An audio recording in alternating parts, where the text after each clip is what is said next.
association qui a été fondée par des militants d'extrême droite. Les deux fondateurs, Benjamin Blanchard et Charles de Meyer, ont tous les deux été assistants parlementaires de plusieurs élus du Rassemblement national. Et Charles de Meyer est lui-même toujours assistant parlementaire de Thierry Mariani au Parlement européen. Dans l'association, il y a d'autres figures de la droite dure et de l'extrême droite, notamment Charlotte Dornelas, qui est chroniqueuse à valeur actuelle et qui est au conseil d'administration. Donc ça, c'est le premier plan sur lequel on peut dire qu'SOS Chrétiens d'Orient n'est pas aussi apolitique qu'elle le prétend. Notre enquête révèle, c'est la nature réelle de ces actions en Syrie qui, sous couvert d'actions humanitaires et d'aide aux chrétiens, financent en réalité des organismes proches du régime, voire appartenant tout simplement au régime, en l'occurrence à la femme du président syrien Asma al-Assad. Et elle vient également en aide à des milices pro-Assad qui font la guerre en Syrie pour Assad.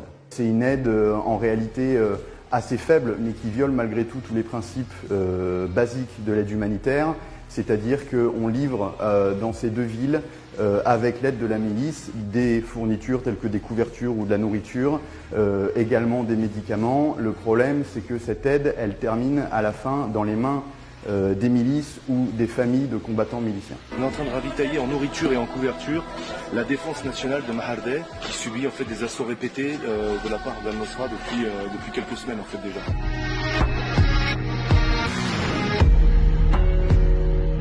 Le fait de soutenir le régime syrien et ses milices, c'est évidemment un problème moral, mais il y a aussi potentiellement des conséquences juridiques pour ça. En l'occurrence, il peut y en avoir deux.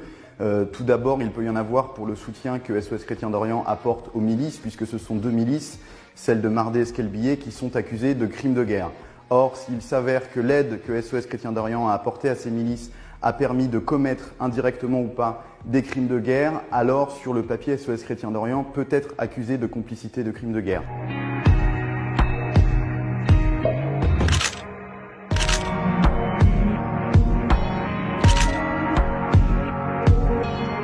En l'occurrence Benjamin Blanchard et Alexandre Goudarzi, qui était à ce moment-là le chef de mission Syrie de SOS Chrétiens d'Orient, et on peut les voir effectivement manipuler dans une maison en Syrie des armes de guerre, en l'occurrence de fabrication russe, ce qui montre assez bien quand on met ça en relation avec d'autres photos qu'on a trouvées, notamment où ils sont en train de se prendre en photo avec des pièces d'artillerie des milices.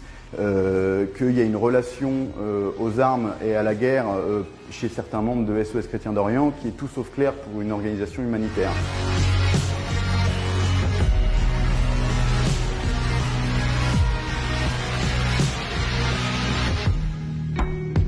Ce que montre aussi notre enquête, c'est que le réel objectif de SOS Chrétiens d'Orient, c'est effectivement, en faisant cette communication, de relayer tout un tas d'arguments de propagande du régime syrien.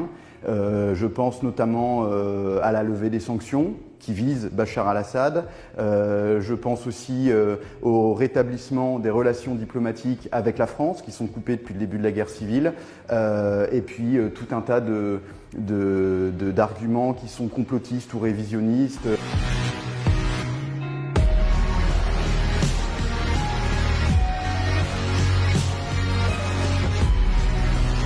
On pourrait se dire que SOS Chrétiens d'Orient n'est pas très connu, n'a pas tant de poids que ça.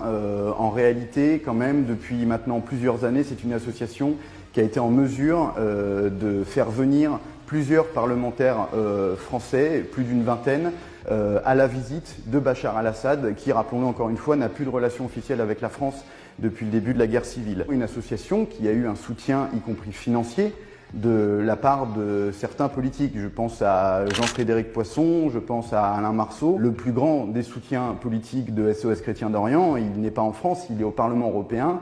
Il s'appelle Thierry Mariani. Thierry Mariani, rappelons-le, dont l'assistant parlementaire n'est autre que le président de l'association SOS Chrétiens d'Orient. Apporter son soutien au régime Assad, c'est pas innocent, car la guerre civile syrienne qui dure depuis maintenant 9 ans, elle a quand même fait 1 demi-million de morts, dont 220 000 civils, et il est très important de rappeler que la quasi-totalité de ces morts civiles, en l'occurrence 90%, a été causée par le régime syrien et ses alliés russes et iraniens. Et que donc le principal meurtrier de la guerre civile syrienne, le principal criminel de guerre, c'est Assad. Donc quand on soutient Bachar al-Assad et qu'on répète ces arguments de propagande, on lui permet en réalité de fuir la responsabilité des crimes de guerre qu'il a causés contre son peuple depuis maintenant 9 ans et de potentiellement revenir dans le concert des nations sans jamais avoir à souffrir des conséquences de ce qu'il a commis depuis maintenant des années.